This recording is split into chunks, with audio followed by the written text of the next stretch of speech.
Ini ada pertanyaan, saya menonton ceramah di YouTube, ada salah seorang kiai mengatakan dalam ceramahnya bahwasanya beliau bertemu dengan Rasulullah dalam kondisi terjaga.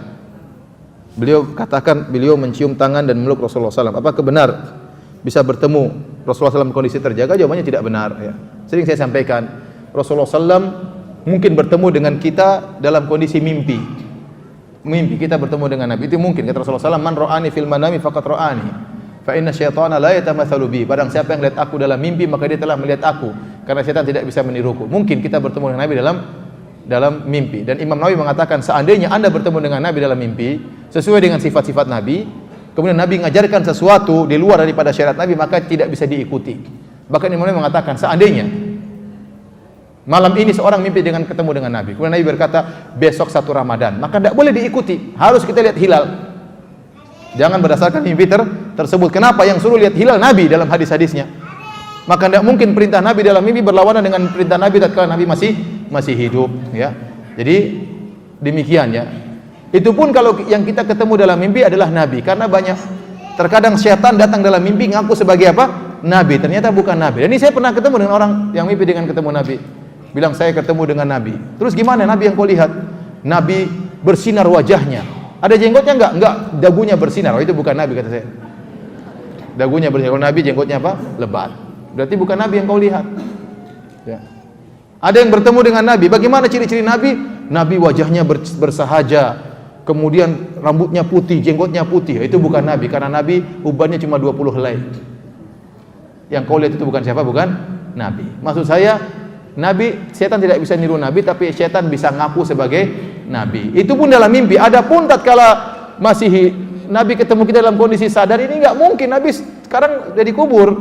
Dia tidak akan keluar dari kuburan kecuali pada hari kiamat kelak. Makanya waktu Rasulullah SAW sebutkan tatkala di padang mahsyar, Rasulullah SAW menanti umatnya di haud, di telaganya. Tahu-tahu ada orang yang mau ke telaga Nabi, diusir. Kata Nabi, ya Allah, mereka adalah orang yang saya kenal. Kata Allah Subhanahu wa taala, innaka la tadri ma ahdatsu ba'da. Kau tidak tahu apa yang mereka lakukan setelah engkau pergi. Nabi tidak tahu. Kalau Nabi bisa keluar ketemu orang jalan-jalan, ya pasti Nabi tahu kondisi. Oh, sekarang 2016 ada pengajian di Masjid Angkatan Laut. Nabi tahu. Ada ini, ada ibu-ibu pengajian. Rasulullah SAW tidak tahu. Makanya kata Allah, kau tidak tahu apa yang mereka lakukan setelah kau meninggal dunia. Itu berarti Nabi tidak pernah keluar dari apa? Kuburannya. Makanya saya katakan aneh, di tahun sekarang, tahun 2000-an, Nabi keluar dari kuburan ketemu dengan orang. Sementara waktu Nabi meninggal, putrinya Fatimah menangis, sedih sampai sakit sampai meninggal, Nabi tidak pernah ketemu dengan apa? Putrinya. Nabi tidak pernah mengunjungi Fatimah, Nabi tidak pernah mengunjungi Abu Bakar, Nabi tidak pernah mengunjungi Ali bin Abi Thalib radhiyallahu anhu, Nabi tidak pernah mengunjungi sahabat yang paling dicintai Abu Bakar, Umar bin Khattab tidak pernah, Nabi tidak pernah ketemu dengan tabi'in, Nabi tidak pernah ketemu dengan cucunya Ali Hasan dan Husain, Nabi tidak pernah ketemu dengan cicitnya Ali bin Zainal Abidin, tidak pernah. Terus datang tahun 2000 ketemu dengan ente, apa kelebihannya ente? Ente apa kelebihannya sementara orang-orang yang Nabi cintai tidak pernah Nabi kunjungi? Tanda tanya bagi kita. Apalagi dalam yang saya dengar YouTube tersebut, kata dia Nabi keluar, ya, jadi katanya kuburannya goyang.